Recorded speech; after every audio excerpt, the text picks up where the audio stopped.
A full metal body for dive-ready durability, offline maps for your GPS adventures, and 183 different sports modes, all for less than $200. Hi, all of you awesome scuba divers out there. Welcome to the Scuba Diver Magazine channel, your favourite place for the latest scuba diving news and gear reviews. Yes, KOSPET is throwing their hat into the scuba diving ring with their new Tank M4 computer, which they have very kindly sent me one to test out, as well as a pair of leather straps for it and a portable charger so that you can recharge the battery on the go if you need to. But in short, the watch itself is a colour touch screen watch-sized computer with a whole host of surface features, from heart rate and sleep monitoring to GPS and a whole host of surface sports sensors with 3 different dive modes inside. But first, let's see the box that it comes in and what comes with it.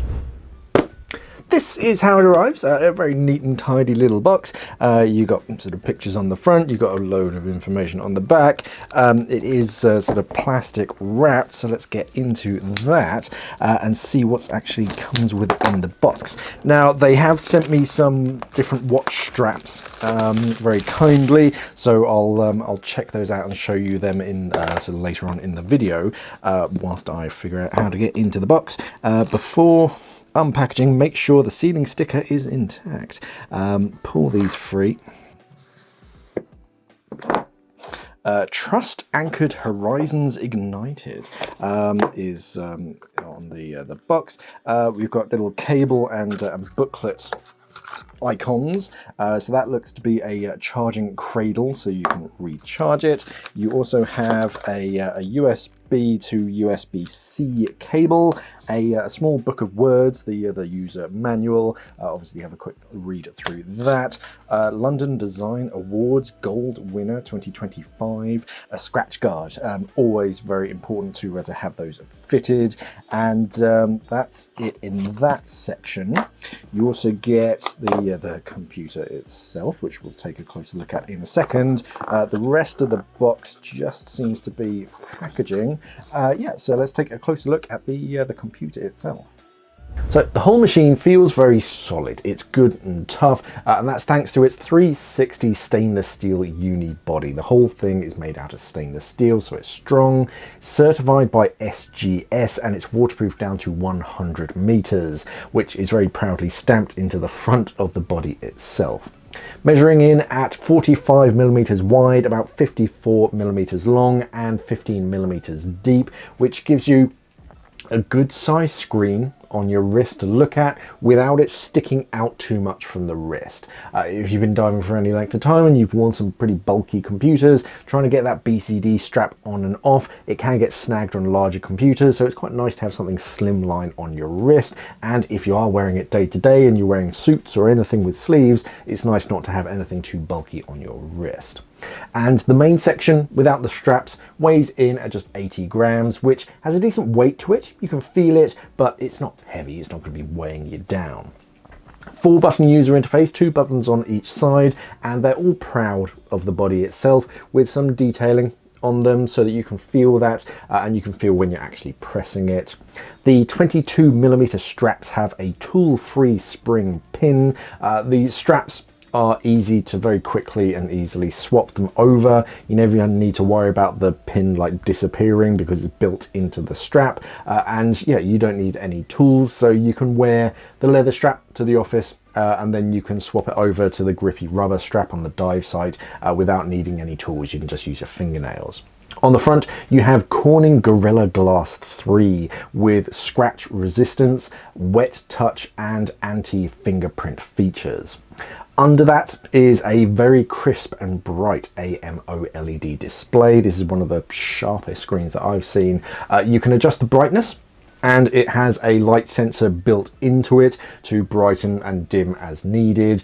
So yeah, if you are wearing it day to day, or you're wearing it in like a shipwreck or something, then yeah, it starts to dim so it doesn't dazzle you in the dark. On the underside, you'll find the heart rate and blood oxygen sensors, and below that the 4 charging points to top up the battery. It's magnetic, so it kind of sucks itself onto it and holds itself in place. Inside is a pure cobalt battery, which can hold upwards of 2 weeks with normal use, or 22 hours of continuous GPS use. So that's what's going to be draining the battery. If you have the GPS turned on, you're doing your orienteering or whatever it is, then yeah, but still 22 hours of continuous use most of the time. I mean, I haven't charged it since I first used it, so yeah, it's got a decent battery built into it. As far as GPS, dual frequency GNSS and OPDR, which is on-body pedometer based dead reckoning. They can track your adventures on the surface. So yeah, if you are hiking, biking, whatever it is that you do, that combined with the 6-axis gyroscope can track how the machine is moving and twisting and what you're doing on your adventures. The built-in barometer, the altimeter and compass can be combined with the sunrise sunset functions, the moon phase or the tide data to plan your adventures, all on a single machine. Over 20 professional sports modes such as running, diving, skiing, cycling, swimming, trail running, all that good stuff, and 160 free training modes. You can pair it with the Apexmove app, which is quite easy to use, to keep track of everything and download extra modes and watch faces and all kind of stuff. Some you have to pay for, others are free. You can do all sorts of clever things. You can change all the settings from your phone, pair it to your watch. When it is paired to your phone, the built-in microphone and speaker can be used for phone calls, so you can feel a bit like a secret agent talking to your wrist, but both audible and vibration alarms alert you to any problems or alarms. As far as diving goes, there is a free diving mode for apnea if you're snorkeling, free diving, gauge mode if you want to disable the algorithm and use it just as a bottom timer, and the scuba mode has adjustable nitrox from 21 to 99% oxygen. The algorithm isn't named, it's just referred to as a professional algorithm, and you have 3 conservatism settings depending on the conditions. The dive screen is nice and clean. You have a timer at the top section, you've got your depth, your NDL and your ascent rate in the center, and the bottom section is variable that you can cycle through by pressing buttons from the current temperature, the average depth, your PO2, your CNS, your OTU, and the digital compass, which has a heading that you can set by pressing one of the buttons. Even though the watch itself is tested down to 100 meters, the algorithm only supports diving down to 45 meters, so we're keeping it recreational. So who is the Tank M4 for? It's made for active users on a bit of a budget. The launch price of just over $200, euros and British pounds, is very attractive for all of those like sensors, modes like GPS and heart rate monitors and all that kind of stuff. That's a fair price. It isn't a dedicated dive computer, it's a multi-sport watch that does have scuba diving features.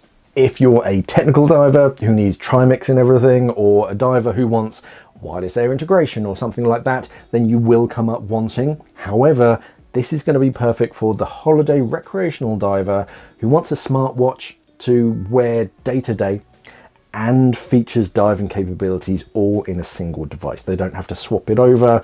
They can just wear this to the office and then go straight to the dive site. What I didn't like about the Tank M4, it doesn't come with a long strap for dry suits or thicker wetsuits. So if you're diving colder waters, you're going to struggle with this. I could just about fit it over my 5mm sleeve, but it wouldn't fit over like my membrane dry suit and undersuit. On all of the menus, all of the long text scrolls across the screen at the same pace, which means that if you missed the beginning of the line because you were looking at something else, trying to read another menu option, you have to wait for it to then scroll back around. It's not the end of the world because you do get the information eventually, but I did find myself on a few occasions just waiting for it to scroll as I was looking through the menus just to see what it says. And when I was first playing with the compass, the information on like how to set a bearing scrolls across the bottom of the screen, and you have to actually read it as it's scrolling. At the beginning of every dive, when you go into dive mode, you need to scroll through a disclaimer and then agree to it before every single dive, which can be annoying. And whilst it does ask you to wait for a GPS fix, You don't have to, you can skip over it, but if you do want it, then yeah, you do have to wait for it to find your exact location. And then at the end of every dive, the computer goes through a purge, where it vibrates and it chimes to get water out from the speaker, which is fun the first time, but it does take a fair amount of time, and if you're in and out of the water frequently, yeah, it goes on for some time and it might get a bit annoying. The compass heading is unusual. That's the only other thing that I found about this. It displays the current bearing, as a digital compass normally would, until you set a heading. Then it locks that bearing number, so you only see the bearing that you're saving, and even if you turn, you'll still see the same bearing, which can make you think that you're heading in the right direction when you're not. There is a small orange bar underneath it to like show you how far you're veering off, which is quite hard to see. What's a little bit easier to see is left or right arrows to show how far off course you are. But yeah, I'd prefer just to leave the heading just what I'm actually facing, not where I want to be facing. I feel like that could have been displayed a little bit better. For the price though, it is a fair machine. It does remind me of the Apple Watch Ultra, but without the subscription model where you have to pay for certain features. It's all kind of built in. If you're after something simple that will get the job done, this will work for you, as long as you stay within your recreational limits. For more information, head over to the KOSPET website. I'll pop a link in the description and up here in the corner so you can check that out. Remember to subscribe to the Scuba Diving Magazine channel here on YouTube, and check out our magazine itself on our website. Thank you for watching, everybody, and of course, safe diving.